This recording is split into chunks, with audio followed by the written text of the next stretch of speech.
وہ غموں سے گزرنے کے لیے تیار ہوتا ہے۔ کچھ اس کی وجہ یہ ہوتی ہے کہ اس کی سلیٹ ابھی خالی ہوتی ہے، ابھی اس پہ وہ سارے غم آئے نہیں ہوتے، اس لیے وہ کسی حد تک نادان ہوتا ہے۔ اس کو اندازہ نہیں ہوتا کہ وہ جس غم میں گزرنے لگا ہے وہ زندگی بھر اس کو کتنی تکلیف دے۔ اور کچھ یہ کہ ابھی آپ جوان ہوتے ہیں، آپ کی امنگیں جوان ہوتی ہیں، آپ کے اندر حوصلہ ہوتا ہے، غم سہنے کی ایک صلاحیت بھی ہوتی ہے۔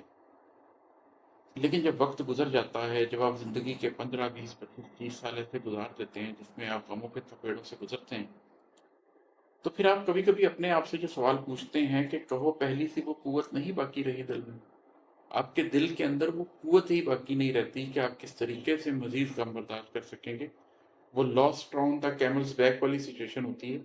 کہ اگرچہ اس آخری تنکے سے، اونٹ کی کمر پر اس تنکے کے وزن سے اس نے نہیں گرنا،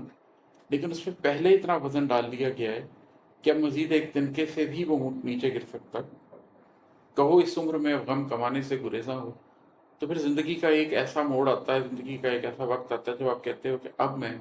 زندگی کے اس موڑ پر مزید غم نہیں کما سکتا، اور آپ کی زندگی میں ایک ٹھہراؤ ہو جاتا ہے، آپ وہ ایڈونچرزم چھوڑ دیتے ہیں،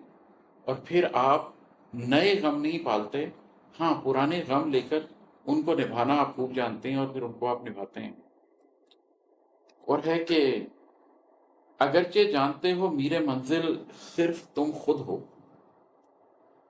اگرچہ جانتے ہو میرے منزل صرف تم خود ہو، مگر یہ بوجھ کاندھے پر اٹھانے سے گریزاں ہو۔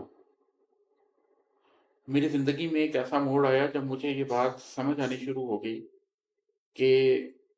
زندگی میں جس راستے کا انتخاب میں نے کیا اس راستے کے اوپر میرے منزل صرف میں ہی ہوں۔ وہ لوگ جن کو میں سمجھتا تھا کہ وہ رہنما بنیں گے اور لیڈ کریں گے،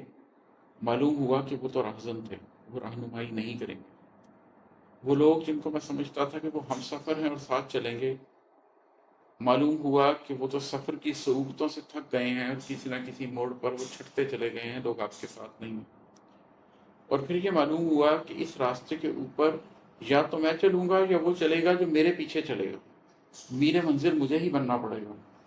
مگر اس کے باوجود ایک وقت گزرتا ہے، دن، ہفتے، مہینے گزرتے ہیں، کچھ سال گزرتے ہیں، جس میں آپ ریلکٹنٹ ہوتے ہیں۔ آپ جانتے ہوتے ہیں کہ زندگی نے آپ کو ایک مقصد کے لیے چن لیا ہے، لیکن آپ اتنی بڑی ذمہ داری ادا نہیں کرنا چاہ رہے ہوتے، آپ کچھ وقت